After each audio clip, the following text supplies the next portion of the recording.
Hello, ladies, mostly gentlemen. Welcome back to the Noobly27 channel. It's been a while, hasn't it? It has actually been quite a big fucking while. Um, I'm sorry for all the time that we've spent away from each other. But I've just been busy with school stuff, tests, midterms, all that jazz. But I'm back, as you can tell. Uh, I'm back in Sid Meier's or Myers, depends on where you're from. Civilization 5 with a DLC installed, Brave New World, as promised a long ass time ago. So without further ado, let's just go. Let's just get right in there. I'm just gonna load up a Blessings new of the world gods be here. upon you, Oh, Caesar Augustus, Emperor of Rome and all her holdings. Your empire was the greatest and longest lived of all in Western civilization, and your people single-handedly have shaped its culture, law, got art him, and huh? warfare like none other, before or since. Oh, Through years of glorious conquest, Rome came to dominate all the lands of the Mediterranean, from Spain in the west to Syria in the east, and her dominion would eventually expand to cover much of England and northern Germany. Roman art and architecture still awe and inspire the world, and she remains the envy of all lesser civilizations who have followed. O mighty Emperor, your people turn to you to once more reclaim the glory of Rome. Will you see to it that your empire rises again, bringing peace and order to all? Will you make Rome once again center of the world? Can you build a civilization that will stand the test of time? well, I think we can. I'm on. I have actually played this game a couple times before, just to know what I'm doing. Just get what's that expression?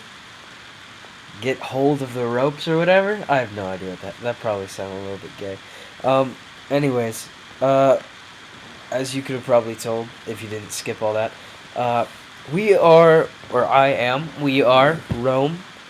Uh, I chose Rome because this is a game about empires, and Rome is probably one of the greatest empires ever. Uh, a little bit about this game. There's obviously it's a fifth installation of this series, uh, created by or published by Sid Meier. It's, in all honesty, fucking amazing. I absolutely adore this game. It is, although in the beginning, like right now, it could be a little bit finicky per se, but all it's a finished, polished, tons of fun game. And if you've noticed yet, I'm a little bit sick, so I apologize for my voice. I'm trying to work through that. So let's basically the strategy I've set up throughout playing this game is in the beginning I don't really try to expand outwards. I try to make my capital as like massive as possible, and you can do that. You do that by like creating food. I'll show you real quick. If you go into citizen management here, you can see where your citizens are working, and they can only work within a certain amount of area inside your borders, right? Don't worry about these two things here. We'll get to that later. This is just gonna be a short video about it's about the game, and if it ends up being a series, then it'll end up being a series. But basically, what you want to do to grow your cities is first things first, food focus.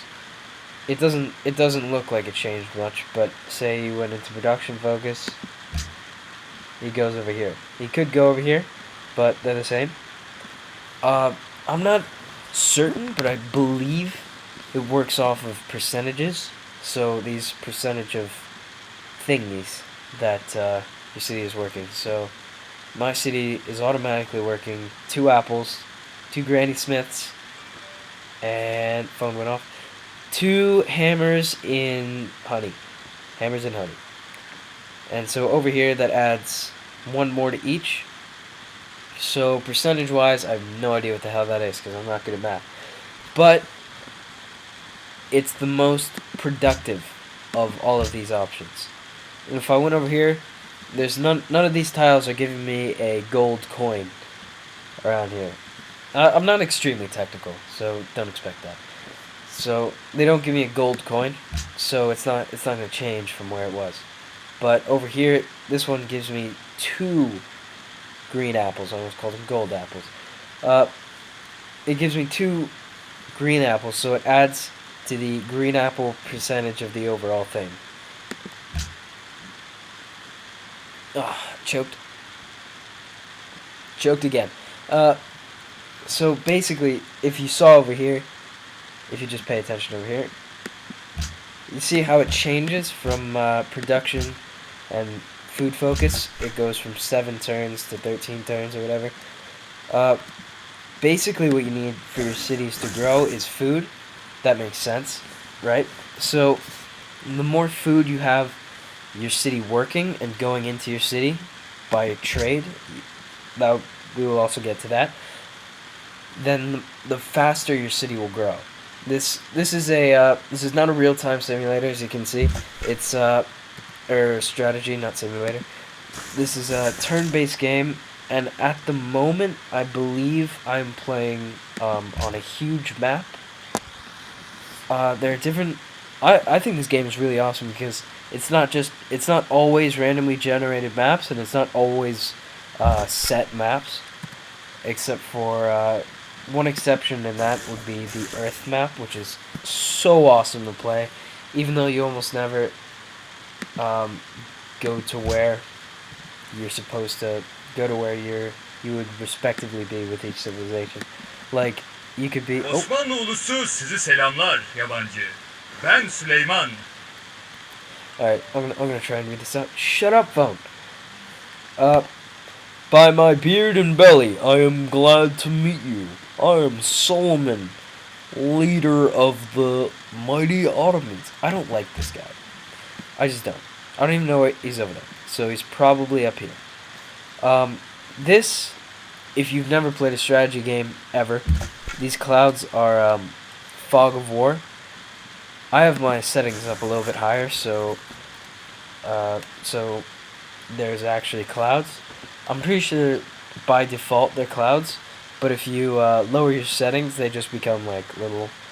I have no idea what to call them. They're just like void, just floating around all these tiles. So basically, so that's 1 out of 12 or 11 other people, rather. So there's 10 other people, including myself, and then there's around like 1 million little city-states that are just basically like me right now, just one city, and then they grow to their own like unproductive rate. And you can either, if you go up here real quick, this policy over here will get on. Well, I'll show you the rest of these later. This one over here helps you befriend city-states, and in the late game, they tend to come out to help you. That's another thing, by the way. As this game goes on, it gets more and more fun, and it's almost always different. So I think, the fucking dock. What I think I'm gonna go for is, right now I just want to find these guys' home base. Alright, found a little bit of water. So the map I'm playing right now, always choking. Great. The map I'm playing right now is Pangea, and if you don't know what that means, city's grown. If you don't know what that means, then you probably never studied dinosaurs. Or basically what it is just one big landmass. So everybody is connected by land in some way, shape, or form. That's really all it is. It's just everybody on one massive piece of land, and it's most likely surrounded by water. So this is either a lake or the edge of the map. So these guys right here in this wooden encampment on the, not a hill. These are barbarians, and they are randomly spawning and so annoying. You can. They never go away unless you have like found, unless everybody has found a piece of the map and has units on it. Because they don't spawn where, like, you can see, like, they see how it's a little bit lighter here compared to here. They don't spawn there, but basically what they do is eventually, as soon as you get a worker, you'll be able to get an improvement on one of these tiles. Like on a hill, you can build a mine for extra production. Like on a grassland, like here's a grassland, you can, words are escaping me. You can build a farm, and it'll give you more food to help your cities grow. You can cut down forests. They can't ruin that, but it's a thing. So say you have a farm, and then say one of these guys. So say there's a farm right here. One of these guys wander over, and then I hurt them, but I don't kill them. They'll just destroy it, and it's gone. And then I need to get rid of them, because if I just send workers over there on their own, they will get raped and pillaged. Yay! Oh, that's a pantheon. That has to do with fucking choking all over the D. That has to do with the religion aspect of this game, which is really cool. Basically, it's not a way to win, and there are more than one ways to win, but basically, it's like the ultimate buff for your entire civilization, and a way to screw people over. Again, we'll get on to that later. But okay, so what I just finished is a research, and basically the way you progress through this game is through research. Like you start. The only thing you know how to do is construct a farm. That's why you're a civilization. You know how to farm, basically, and so you can go from. So if I research archery, obviously you get archers. You can go from the wheel. I don't understand how they like chain these together, but it's pretty cool. You go to machinery, crossbowmen, to gunpowder, to acoustics, to navigation, to get some pretty sweet ships, to industrialization, factories, coal, and certain technologies will give you certain things. Like some will unlock buildings for you to make, others will unlock things that you can do diplomatically, like trade different things, like open borders and stuff.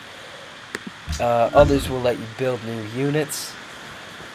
Others will let you build a wonder, which is basically just another buff for your civilization. Okay, this might not end well for me.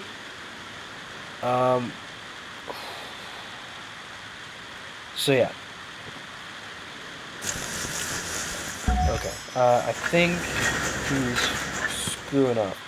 This right here is a scout. He's got like the eagle thing for his icon, and basically, if you look over here, he ignores terrain costs. So any other unit in the game, if you see, except for some special units, if they're going through a forest or a jungle or over a mountain, they will be slowed down, quote unquote. Let's not get into this yet. They will be slowed down. Damn it. They will be slowed down, right? And so then like these guys, they can move 2 tiles per turn, so I could go from here to there, right? But if I tried to go from here to here, then it'd be one turn there, 1 turn there, and then I could get there. If that makes any sense at all. Alright, now into the policies. The policies also act as buffs. Basically, there's five ways to win. Domination, culture, diplomacy, technology. Oh, there's gotta be one more. Victory progress. Nope, 4 ways to win. There's domination, science, diplomatic, and culture. Domination victory, as it sounds, is through your military and your military power and fight, which is one of the more interesting, aspects of the game. So that's what I'm going to go for this series, if it does become a series. A science victory is... Hold on. Back to domination. A domination victory... Oh, yeah, there is a 5th one. Time. But I disabled that because... I'm really slow when it comes to this game. And generally in real life. So, certain things you do will add to your score. Like, expand your territories, build new cities, build certain units, do special things, blah blah blah. Back to domination. So the first city that you will ever settle in this game is your capital, and it'll have this little star over here, symbolizing that it is your capital. So if we go back here, so there are 1, 2, 3, 4, 5, 6, 7, 8, 9, 10, 11 other players who still have control of their capital. This is the guy that I don't like. The guy who I made a weird voice for. I don't know where he is. Doesn't matter. I will eventually. So basically, if one civilization gets everybody else's capital at the same time, they win. Game over. Just like that. It's pretty simple, but also extremely hard if you aren't too good at the game. That's my doc. So it's an extremely straightforward one. Science is not extremely complex, but it's not extremely easy.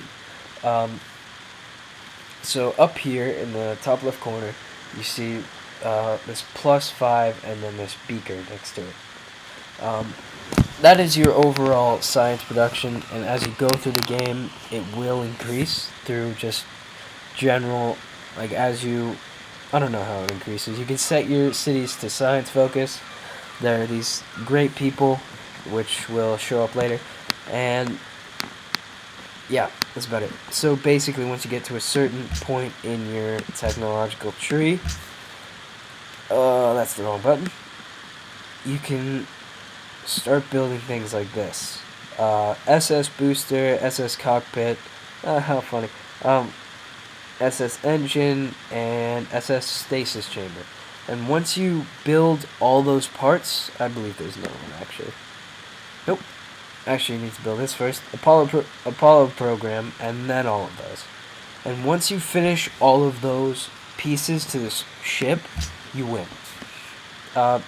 Basically, it's kind of like capturing everybody's capital, except not. The next victory is the diplomatic victory.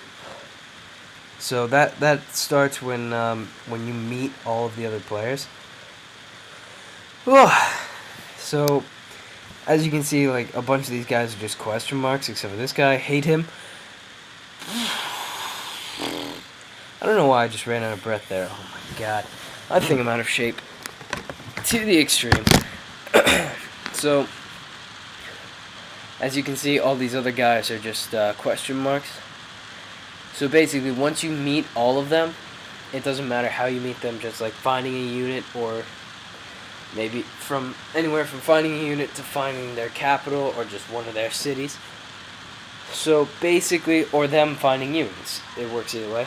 So basically, once, say I find all of them before anybody else does, then a little tab will appear up here in this thing, and then let's go to it real quick. It'll say World Congress. The World Congress has not yet been founded. It will begin once one civilization has discovered printing press and met every civilization in the game. So after I meet everybody in the game, and if I have already discovered printing press, then this will actually be useful. then everybody will like have what is it? I think everybody starts off with 1 or 2 delegates, and the host civilization, that's the person who found everybody and had printing press. They get 1 or 2 more. And as you go later into the game, you can get more frickers. You can get more delegates through... Nope. You can get more delegates through outlawing city-states, and there are a couple wonders that help you with it. And I think I just got wiped out. Nope. Now I got wiped out. Yay! So that was actually disgusting. Oh, what the- Gelin pazarlığa tutuşalım. okay, this Hoşunuza guy's gider way mi? ahead of me in science. I'll take that. So basically, fuck, I am so bad right now. So basically, it says, what did it say, 42 or something? 42 delegate, 47. So after you accumulate 47 delegates, and you can also trade, eventually there will be spying, which I'll show you when it shows up. There will be spying, and if you can use the spy as either a diplomat or a spy, and it's really confusing sometimes. But if you have a diplomat in the capital, then you can trade for their votes. So basically, you can bribe them to vote for you. And it normally only works if they're friendly towards you, because the AI is actually really good in this game. Sometimes, yeah, a lot of times they're just derpy, but it happens because I feel like good games are just like assemblies of good mechanics, and even better than that are assemblies of abusive mechanics. And that's I think is what makes like games really fun and give them a long longevity, or just like a big longevity. I don't know how to use that word.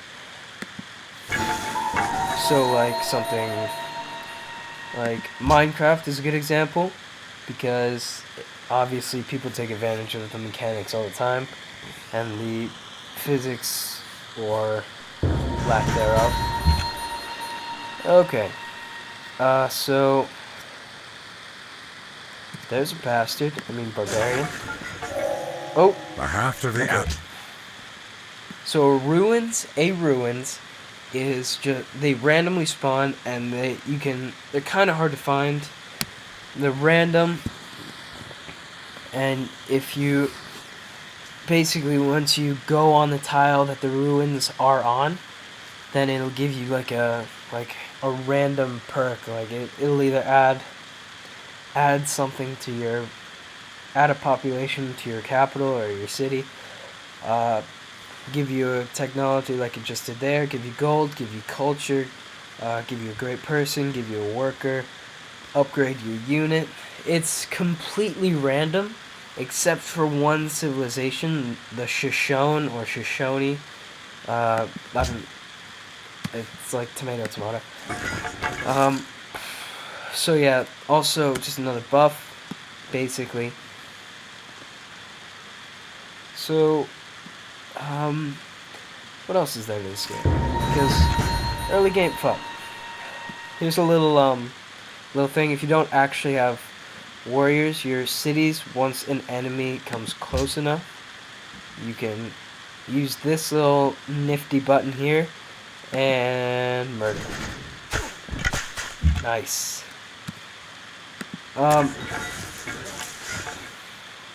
I guess now's a good time to explain these. These little like here you have copper, and here you have marble and silk dye, not silk. These are luxury resources, and they go towards your happiness. So if you have them in your borders, and then you get a worker, and then you have them work on it, then it increases your happiness by like 4 or something.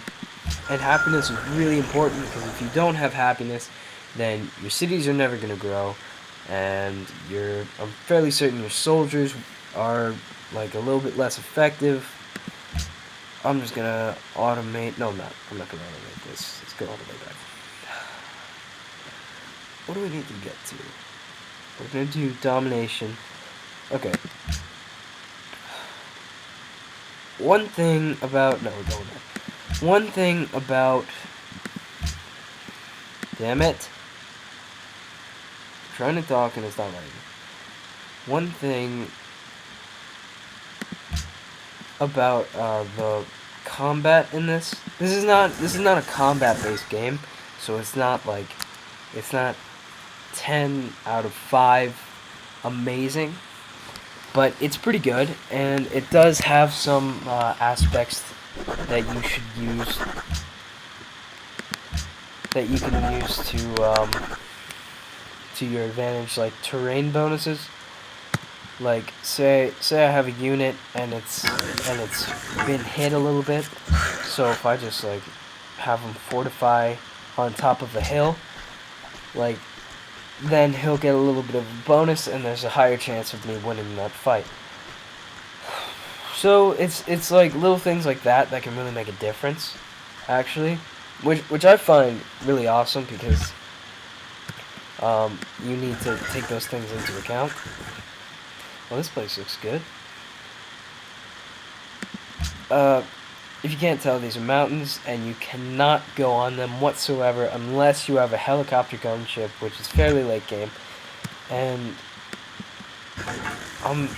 oh yeah. Okay, this guy's mine. So this is a settler, and this is how you create new cities. And I'm going to go to war with this guy. So. Production, granary, execute. What I like to do is queue up my production, so I don't need to keep going back to it. Let's wait. They're lurking. Alright, and this turn, this guy's mine. So. Obviously, this guy won't take it too well when I attack his people, but I want them, so I'm getting them. Never mind. I'm gonna lose a little bit of gold per turn because we have a deal. Dikkat! Bunu Alright, yap. so now I've declared war. So when somebody takes a settler, it turns into a worker. I don't know why. I guess I think it's because it'd be really unfair if someone just camped out someplace like this for settlers. But anyways, 3 workers is pretty good. It'll give me a little bit of efficiency back home. Let's go back. How are we doing? We don't actually have. Yeah, we don't actually have an army. So these are your advisors. If you press the V key, then they show up. Cough. If you press the V key, and they'll give you a little bit. They'll give you a little bit of advice. I mainly only pay attention to these two, not so much this guy or this chick, because I don't really go for. He doesn't really give you anything too helpful, but I wouldn't exactly know because. Oh, apparently your population affects your science, so that's good. Good to know. So I don't really go for culture. I'm not a very cultured person. But I do. Money is extremely important because if you're in debt, then your military will suffer, and that's not what you want. And this guy also gives you a little bit of information about you're at war, building military units. If he gives you a little bit of information about other other civilizations and their military. I gotta get to work on something like that. And so, yeah, that's. I think, again, I really like the little things that this game has. Yeah, that is not good. Oh, shit.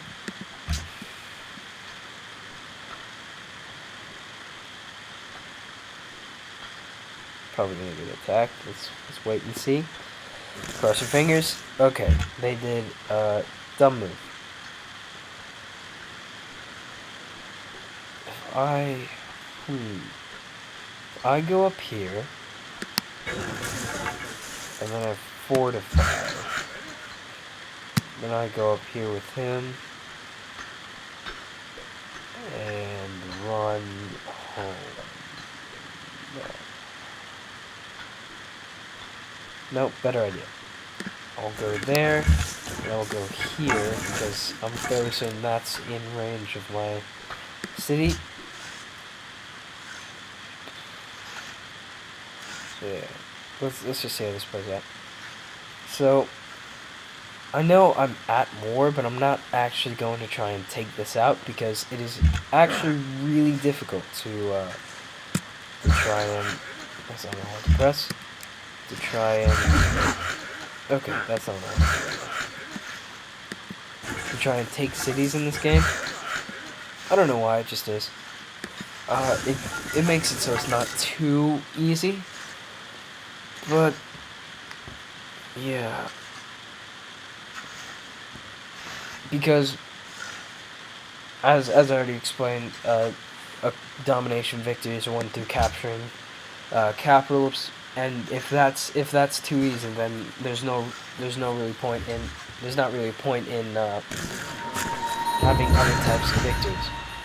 So let's just murderize these guys. We can come in with a side attack. As you can see down here, I can't really go to it, but I'm pointing at it. It says under minor defeat, under my strength. It'll say bonus versus barbarians. So those are little bonuses that you can have. And so if he tried to attack me, I can't do anything here because I'm not a smart, technology-wise person.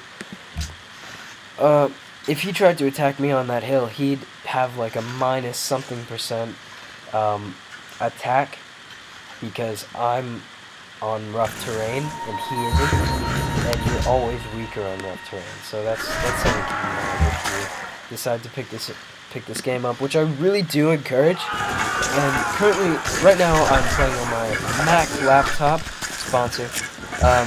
I'm playing on my Mac laptop, and it's running extremely well, considering that I'm recording, I think, fairly well. And this... Plus I have my settings up, and at least I haven't noticed like a frame rate drop, yet this entire session. So, it's not... There's also another view which even brings it down even less. So, yeah. But it's not extremely interesting this way. This is... I like the animations, I like the models of the characters. Well, I say characters, but units. I just love this entire game. And I think this is where I'm going to wrap it up, this absolutely uneventful episode. But, I will continue, and I think I'm going to go record another game. So yeah, I think let's just end it off with going to that. Alright. I'm in debt. Always what you want. Good day. Actually, nope. Calendar. Nope. I don't know what. Clear marsh. Plantation news, yeah, whatever. Alright. Good day, and I will see you all next episode. Adios.